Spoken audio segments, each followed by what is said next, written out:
সুপ্রিয় শিক্ষার্থীরা,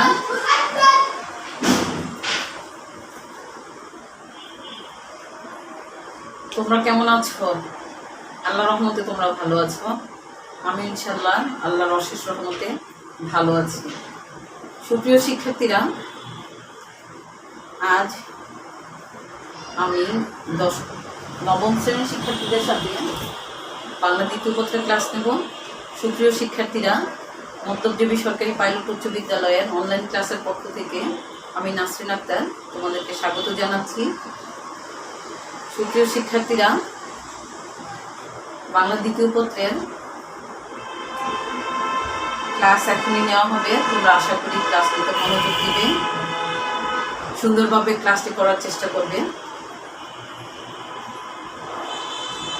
তোমরা অবশ্যই ভালো আছো, তাই না? তুমি কি করছো? কি লিখছো? তোমার বাক্যটা গোলাপ কে না ভালোবাসে? গোলাপ কে না ভালোবাসে? তাহলে এগুলি কি? বাক্যটা হচ্ছে কি? গোলাপ কে না ভালোবাসে। পুরোটা হচ্ছে কি একটা বাক্য। আর বাক্যটা কিভাবে সংযুক্ত হয়েছে? বেশ কয়টা শব্দের সমন্বয় আছে। কতগুলো শব্দ একত্রে কি হয়েছে? একটা বাক্য গঠিত হয়েছে। তাহলে সুপ্রিয় শিক্ষার্থীরা, আজকের আমাদের আলোচ্য বিষয় হচ্ছে শব্দ। অর্থাৎ আমরা এক একটা শ্রেণীতে, অর্থাৎ গোলাপকে আমরা কি করব? শব্দ নিয়ে আলোচনা করব। তাহলে শব্দের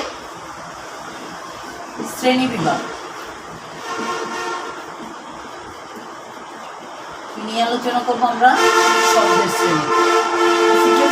আশা করি তোমরা বুঝতে পারছো আমরা এই বাক্যের মাধ্যমে কি পেয়েছি, যে আমরা আজকের আলোচ্য বিষয়। তো আজকের আলোচ্য বিষয়ে আমি তোমাদের সাথে যে আলোচনা করব সেটার শিখন ফলটা তোমরা জেনে নাও। এই পাঠ শেষে তোমরা কি করতে পারবে? তোমরা যা জানতে পারবে, এক হচ্ছে গঠনগতভাবে শব্দের শ্রেণীবিভাগ সম্পর্কে ধারণা লাভ করবে, অর্থাৎ শ্রেণীবিভাগ সম্পর্কে জানতে পারবে। অথবা এটাকে এভাবে না বলে আমরা বলবো গঠনগতভাবে শব্দের শ্রেণীবিভাগ বলতে পারবে। আজকের এই আলোচনা থেকে কি করতে পারবে? যে তোমরা গঠনগতভাবে শব্দের শ্রেণীবিভাগ কি সেটা বলতে পারবে। দুই ধরো অর্থমূলক শ্রেণীবিভাগ সম্পর্কে, অর্থমূলক শ্রেণীবিভাগও তোমরা আয়ত্ত করতে পারবে। সুপ্রিয় শিক্ষার্থীরা, এক হচ্ছে আমরা জানলাম কি গঠনগতভাবে শব্দের শ্রেণীবিভাগ সম্পর্কে তোমরা জানবে বা বলতে পারবে। দুই হচ্ছে অর্থমূলক শ্রেণীবিভাগ কি তার ধারণা। আজকে মানে অর্থমূলক শ্রেণীবিভাগও তোমরা বলতে পারবে।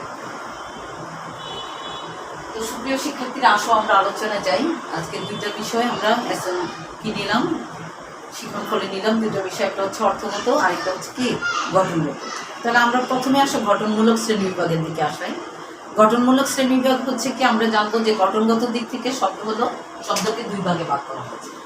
এটা হচ্ছে কি গঠনগত দিক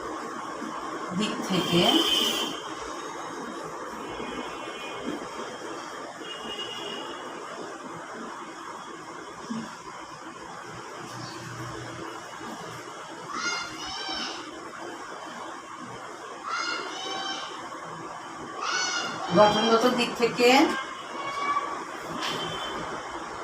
শব্দকে কয় ভাগে ভাগ করতে পারবো? দুই ভাগ।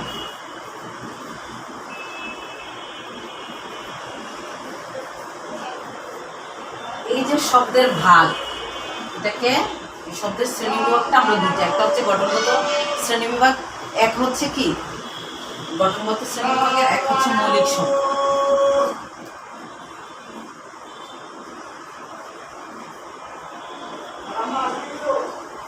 মৌলিক শব্দ আরেকটা হচ্ছে কি সাধিত শব্দ। সুপ্রিয় শিক্ষার্থীরা, তাহলে আমরা কি জানলাম যে গঠনগতভাবে শব্দকে কয় ভাগে ভাগ করা হয়েছে? গঠনগত দিক থেকে শব্দকে দুই ভাগে ভাগ করেছে। এক হচ্ছে মৌলিক শব্দ, আরেকটা হচ্ছে কি সাধিত শব্দ। তো আমরা জানবো মৌলিক শব্দ কাকে বলে। আমরা কি জানবো? মৌলিক শব্দ কাকে বলে।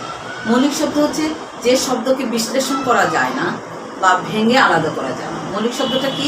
যে শব্দকে বিশ্লেষণ করা যায় না বা ভেঙে আলাদা করা যায় না, সেগুলোকে কি বলে? মৌলিক শব্দ বলে। এখানে আমি কিছু শব্দ দিয়েছিলাম, যেমন একটা গোলাপ, এখানেও আমি এটা নিতে পারি যে গোলাপ, তারপর হচ্ছে কি নাক। আমরা কিন্তু এই শব্দগুলি কি করতে পারবো না? ভাঙতে পারবো না। গোলাপকে ভাঙলে কিন্তু তার প্রতিটা এক এক করে গোলাপের পাপড়ি বের হবে, গোলাপের পাপড়ি ছাড়া অন্য কিছু বের হবে। ঠিক তেমনি নাকও যদি আমরা ভাঙি তাহলে নাক আর ভাঙে কীভাবে? তো সুপ্রিয় শিক্ষার্থীরা, তাহলে আমরা কি জানলাম? যে শব্দকে বিশ্লেষণ করা যায় না অথবা ভেঙে আলাদা করা যায় না তাকে কি বলে? মৌলিক শব্দ বলে। আর এই মৌলিক শব্দের মধ্যে আমরা একটা পেলাম গোলাপ, আরেকটা হচ্ছে কি? না। এবার আমরা আসি সাধিত শব্দ কাকে বলে। সাধিত শব্দ হলো কি? যে শব্দকে বিশ্লেষণ করা যায় বা আলাদাভাবে অর্থবোধক শব্দও পাওয়া যায়। অর্থাৎ যে শব্দকে বিশ্লেষণ করা যায় অথবা আলাদা অর্থবোধক শব্দ পাওয়া যায়, অথবা যে শব্দকে বিশ্লেষণ করলে অর্থাৎ মৌলিক শব্দের পরে আ যোগ করে কি করা হয়? সাধিত শব্দ গঠন করা যায়। আমি আবারও বলছি, যে শব্দকে কি বিশ্লেষণ করা যায় না, বিশ্লেষণ করে কি আলাদা অর্থবোধক শব্দ পাওয়া যায়। আগেরটা ছিল কি? মৌলিক শব্দ হলো কি বিশ্লেষণ করা যায় না, আর সাধিত শব্দটা হচ্ছে কি? যে শব্দকে বিশ্লেষণ করা যায় এবং আলাদাভাবে অর্থবোধক শব্দও পাওয়া যায়, সেগুলিকে সাধিত শব্দ বলে। সাধারণত একাধিক শব্দের সমাস হয়ে কিংবা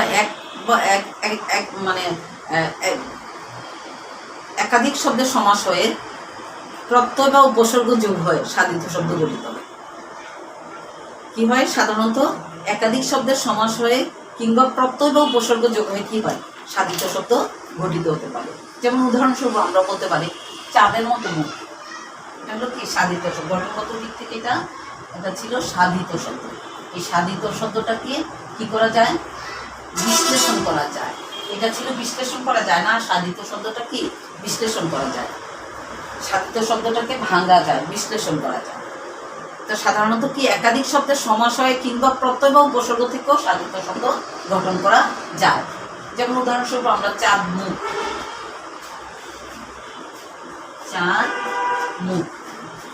এটা একটা শব্দ নিলাম। আমরা চাঁদ মুখ হলো কি? চাঁদের মতো মুখ, চাঁদের মতো মুখ অর্থাৎ চাঁদের ন্যায় মুখ। ঠিক আছে, চাঁদের মতো মুখ। এটা কিন্তু ওই যে বলছে না প্রত্যয় বা উপসর্গ হয়েও এটা করা যায়। তাহলে চাঁদ মুখ হলো কি? চাঁদের মতো মুখ। আর নীলাকাশ হচ্ছে কি? আরেকটা শব্দ, নীলাকাশ। নীলাকাশ হচ্ছে নীল যে আকাশ।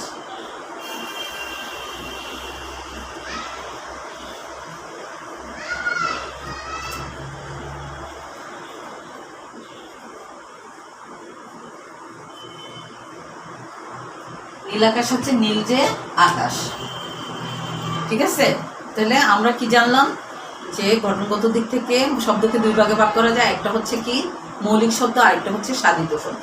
মৌলিক শব্দটা জানলাম, যে শব্দকে বিশ্লেষণ করা যায় না বা ভেঙে আলাদা করা যায় না তাকে মৌলিক শব্দ বলে, যেমন গোলাপ, নাক। আর দ্বিতীয়ত আমরা বললাম কি? সাধিত শব্দ কাকে বলে। সাধিত শব্দ হলো যে শব্দকে বিশ্লেষণ করা যায় বা ভেঙে আলাদা করা যায় তাকে কি বলা হয়? সাধিত শব্দ বলা হয়। আবার এই সাধারণত সাধিত শব্দটা কি হয়? একাধিক শব্দের সমাস হয়ে কিংবা প্রত্যয় বা উপসর্গ যোগ হয়েও সাধিত শব্দ গঠিত হয়। সেরকম আমরা জানলাম কি? চাঁদ মুখ, এটা হলো চাঁদের মতো মুখ, চাঁদের মতো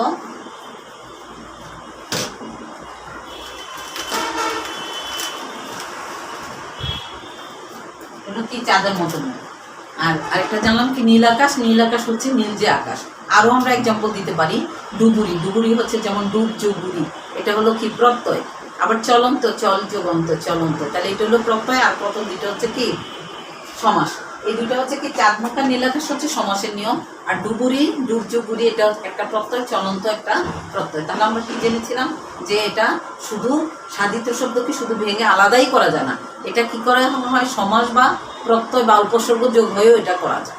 ঠিক আছে, এবার আসো আমরা অর্থমূলক শ্রেণী বিভাগে যাব। তো সুপ্রিয় শিক্ষার্থীরা, অর্থমূলক শ্রেণী বিভাগকে আবার 3 ভাগে ভাগ করা যায়। কয় ভাগে ভাগ করা যায়? 3 ভাগে। সেখানে আমরা জানবো অর্থমূলক শ্রেণী বিভাগটা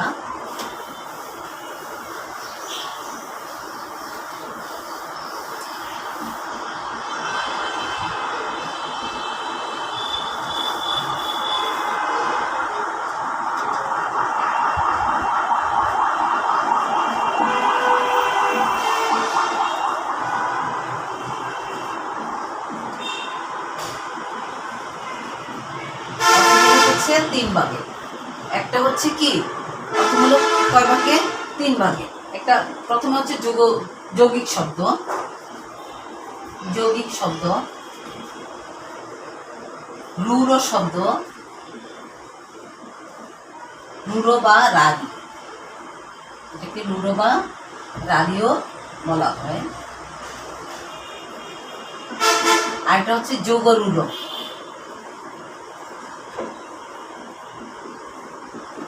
তাহলে কি কি জানলাম? একটা হচ্ছে যৌগিক শব্দ, এক হচ্ছে যৌগিক শব্দ, 2 হচ্ছে রূঢ় বা রারী শব্দ, রূঢ় অথবা রারী, আর একটা হচ্ছে কি যোগরূঢ় শব্দ। সুপ্রিয় শিক্ষার্থীরা, তাহলে আমরা এখন জানবো যৌগিক শব্দটা কি। আমরা কিন্তু জেনেছি মৌলিক শব্দ হচ্ছে যে শব্দকে বিশ্লেষণ করা যায় না বা ভেঙে আলাদা করা যায় না, সেটা মৌলিক শব্দ। কিন্তু যৌগিক শব্দ হচ্ছে যে সব শব্দের ব্যুৎপত্তিগত অর্থ ও ব্যবহারিক অর্থ একই রকম, সেগুলিকে যৌগিক শব্দ বলে। যেসব যেসব শব্দের ব্যুৎপত্তিগত অর্থ এবং ব্যবহারিক অর্থ একই রকম, সেগুলিকে কি বলে? যৌগিক শব্দ বলে। যেমন ক্রি যোগ তম্ব, এখানে আমরা কি করতে পারি? যেমন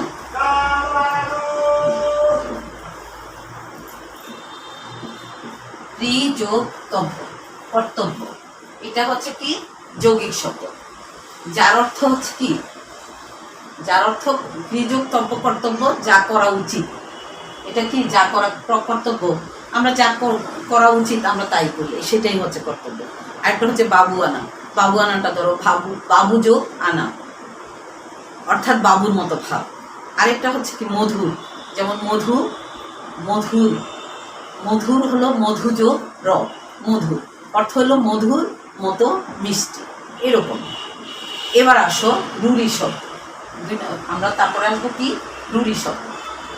যৌগিক শব্দ রূঢ় বা রারী শব্দ, ঠিক আছে। রূঢ় বা রারী শব্দের মধ্যে এসে আমরা জানবো রূঢ়ি বা রারী শব্দ কাকে বলে।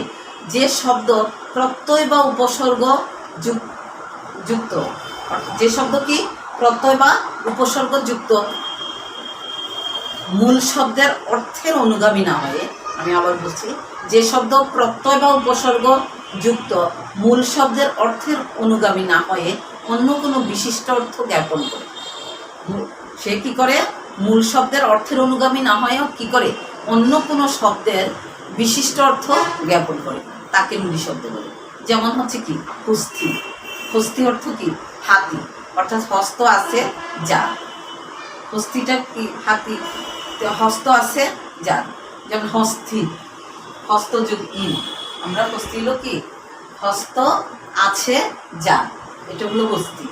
আর এটাকে যদি প্রত্যয়ের নিয়মে করা হয় তাহলে হস্ত যোগ ইন, হস্তি। সুপ্রিয় শিক্ষার্থীরা, নেক্সট আমরা আসবো যোগরূঢ় সম্পর্কে আলোচনা করে। যোগরূঢ় সম্পর্কে আলোচনায় এখানে আমি তোমাদেরকে আরেকটু হস্তের পর আরও 2-1টা এক্সাম্পল আমি দিচ্ছি। যেমন গবেষণা যদি আমরা করি তাহলে গোযোগেষণা অর্থ হলো কি গরু খোঁজা, গোযোগেষণা হলো কি গবেষণা, এটা হলো অর্থ হচ্ছে কি গরু খোঁজা। বর্তমান অর্থ ব্যাপক অধ্যায় ও পর্যালোচনা। তাছাড়া আরেকটা শব্দ আসো বাঁশি, বাঁশি, বাঁশি দিয়ে তৈরি যে কোনো বস্তু নয়, শব্দটি সুরের বিশেষ বাদ্যযন্ত্র। এই বাঁশিটা কোনো বাঁশি দিয়ে তৈরি যে কোনো বস্তু, মানে এটা কোনো বস্তু নয়, যে কোনো বস্তু নয়, বস্তুটি হলো কি মানে এটা একটা স্বর, অর্থাৎ বাঁশি দিয়ে কি হয়, বাঁশি মানুষ বাজায়, সেটা একটা স্বরের বাদ্যযন্ত্র, অর্থাৎ শব্দটি সুরের বিশেষ বাদ্যযন্ত্র হিসেবে কাজে লাগে। তো সুপ্রিয় শিক্ষার্থীরা, নেক্সট আমরা আসবো যোগরূঢ় নিয়ে। যোগরূঢ় হচ্ছে সমাস নিষ্পন্ন যে সকল শব্দ, আমি আবারও বলছি, যোগরূঢ় হচ্ছে সমাস নিষ্পন্ন যে সকল শব্দ সম্পূর্ণভাবে সমসমান পদসমূহের অনুগামী না হয়ে কোনো বিশিষ্ট অর্থ গ্রহণ করে, তাদের যোগরূঢ় শব্দ বলে। সে কি করে? সমাস নিষ্পন্ন যে সকল শব্দ সম্পূর্ণভাবে সমসমান পদসমূহের অনুগামী না হয়ে কি করে? অন্য কোনো বিশিষ্ট অর্থ গ্রহণ করে, তাদেরই যোগরূঢ় শব্দ বলে। যেমন পঙ্কজ, আমরা একটা শব্দ নিতে পারি কি পঙ্কজ, অর্থাৎ পঙ্কে জন্মে যা, পঙ্কে জন্মে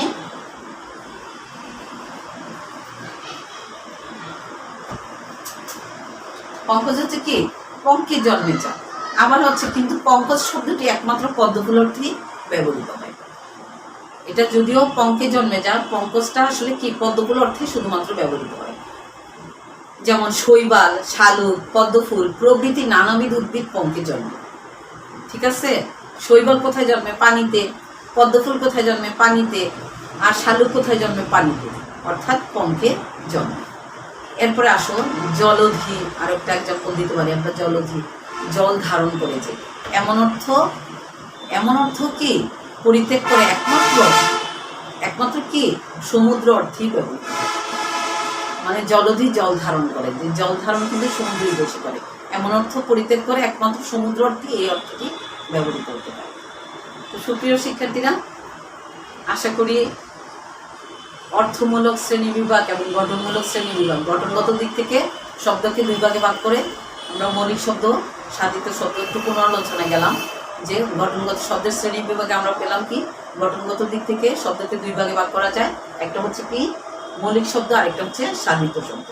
আর অর্থগতভাবে বা অর্থমূলক শ্রেণী বিভাগে অর্থগতভাবে শব্দকে তিন ভাগে ভাগ করা যায়, একটা হচ্ছে কি যৌগিক শব্দ, রূঢ় বা রাঢ়ী শব্দ, আরেকটা হচ্ছে যোগরূঢ় শব্দ। তো আমরা এতক্ষণ মৌলিক শব্দ কি, সাধিত শব্দ কি সে নিয়ে আলোচনা করলাম, তার এক্সাম্পল দিয়ে দিলাম। এখন আমি আলোচনা করলাম অর্থমূলক শ্রেণী বিভাগ। এখানে এসেও আমরা যৌগিক শব্দ কাকে বলে, রূঢ় বা রাঢ়ী শব্দ কাকে বলে, যোগরূঢ় শব্দ কাকে বলে, আমরা সে সম্পর্কে একটা ধারণা পেলাম। তো সুপ্রিয় শিক্ষার্থীরা, নেক্সট ক্লাস দেখার আমন্ত্রণ রাখিয়ে এখানে আজকে শেষ করতে চাই। তোমরা আশা করি ক্লাসটি ভালোভাবে ফলো করবে। তোমরা প্রত্যেক শিক্ষকই ক্লাস দেখার চেষ্টা করবে এবং পরিষ্কার পরিচ্ছন্নভাবে চলার চেষ্টা করবে। তোমরা বাসা থেকে বের হলে মাস্ক ব্যবহার করবে, সচেতন থাকবে। একটা কথা আমরা এখন আমাদের খুব পরিচিত হয়ে গেছে, ভয় নয় সচেতনতাই জয়। এই প্রত্যাশা রেখে আজকে এখানেই আমি তোমাদের সাথে বিদায় নিচ্ছি। সুপ্রিয় শিক্ষার্থীরা, পরবর্তী ক্লাস দেখার আমন্ত্রণ জানিয়ে আজকে এখানেই ক্লাস শেষ করছি। আল্লাহ হাফিজ।